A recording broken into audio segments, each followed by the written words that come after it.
I'm watching this game tonight. It's 3-2 Boston after one as I'm recording this. And I'm not reacting. So people are probably like, oh, he's got to do a live stream. Got to see these reactions. It's going to be hilarious. I'm not reacting because I'm expecting Boston to lose. And if they win, I'm going to have a reaction of, oh, awesome. Done against Tampa.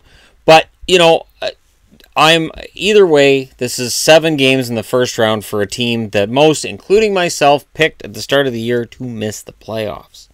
This team wasn't supposed to be here. This is, bonus time, and I may have just seen tonight before the game Rene Rancourt's last time singing the national anthems. And, that was moving for me. So I'm upstairs. I'm in the bedroom tonight because this is more of a personal game than usual, and I know I'm not wearing a jersey, and this is Ash from Ash vs. Evil Dead, so if anybody's thrown off by that, I apologize. But I'm thinking about something I saw on Tim and Sid yesterday. So they were talking about rivalries, how rivalries get started. And the question was asked of whether or not Boston and Toronto is a rivalry right now. The idea is this. To really, truly have a rivalry, both teams must win. I don't think so.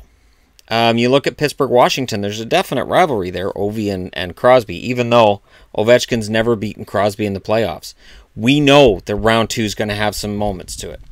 I did agree with Tim when he said that you kind of need the game to be a little chippy and a little dirty. And tonight, I think we've seen that.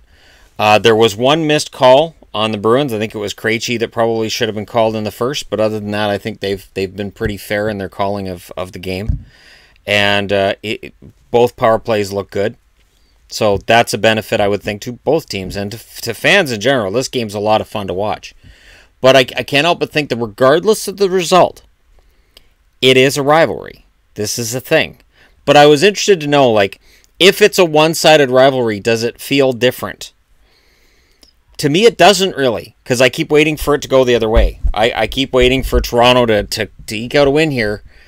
I keep thinking Toronto's going to eke out a win, and, it's a different feeling. So, again, I was angry after Game 6, and again, I mentioned this morning. When I know that a team I cheer for is all the signs seem to be pointing to them going golfing, I'm okay. I remember back in 2010, I think it was 2010, the last game the Canucks played against the Hawks, I was fine. My ex was mad every time Chicago scored, and I went, She's like, aren't you upset? I'm like, nah, they lost the last one. The series was lost in the last game. When Chicago got that third win, this series was over. And it's something that, and I've had arguments, this is way before I had a channel, I've had arguments with people who say, why do you can't be like that. You're not a real fan if you think that way. And anytime somebody says you're not a real fan my brain just goes, yeah, whatever, and I tune it out. Because it's not that I'm not cheering for it, but it's just, in my eyes, the tables have turned, the momentum has shifted. Even in this game, is Boston up 3-2? Yep. Am I comfy? No, this is not a Boston game. This is a Toronto game that they're playing. They've played right into Toronto's hands so far. And if Toronto goes into the third period down by 1, that's kind of a perfect situation.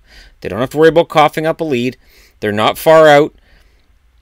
And the pressure will be on Boston to perform and to produce. And sometimes that's a lot. But it's funny, just talking now.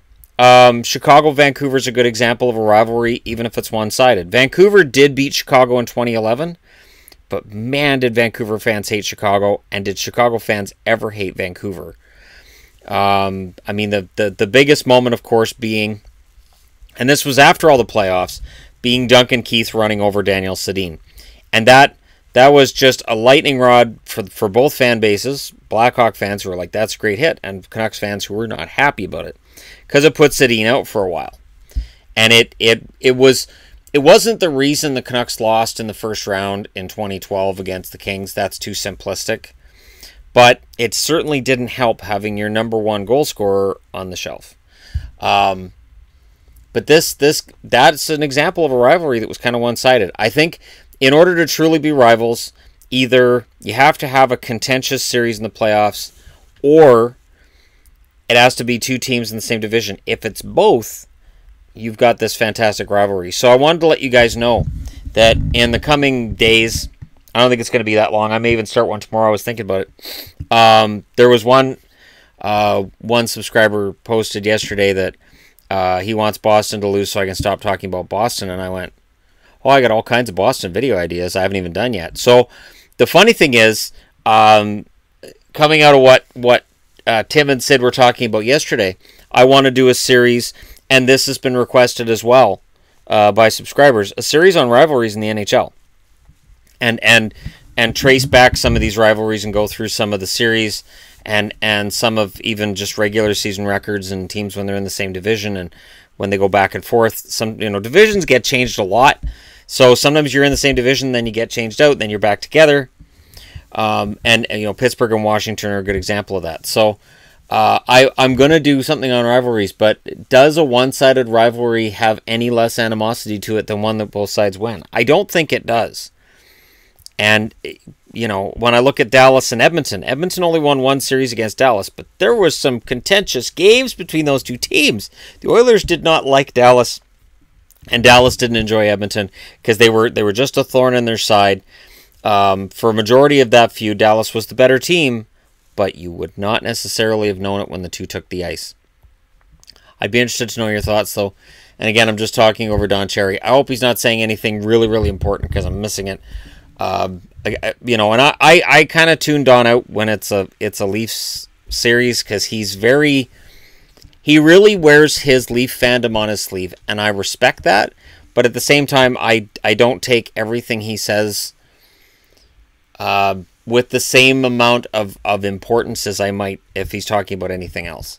When it's Toronto, there's always a little bit of a color that he adds to it because of Toronto reasons. Anyways, I'd be interested to know your thoughts. Does a rivalry matter if it's one-sided? Because it's been sticking with me since I heard Tim and Sid talking about it, and I don't think it necessarily matters. And in this day and age where teams don't meet in the playoffs every year, it may feel like they do, but compared to the 80s, they don't. And I can do comparisons of that, too. You don't see the same teams against each other as much as in the 80s. I don't even have to do the numbers on that. I'm 99% sure that's true. But by all means, let me know your thoughts in the comment section below. Hit like and subscribe if you're browsing your way through. This channel passed 36,000 subscribers today, and I thank each and every one of you for helping this channel get there.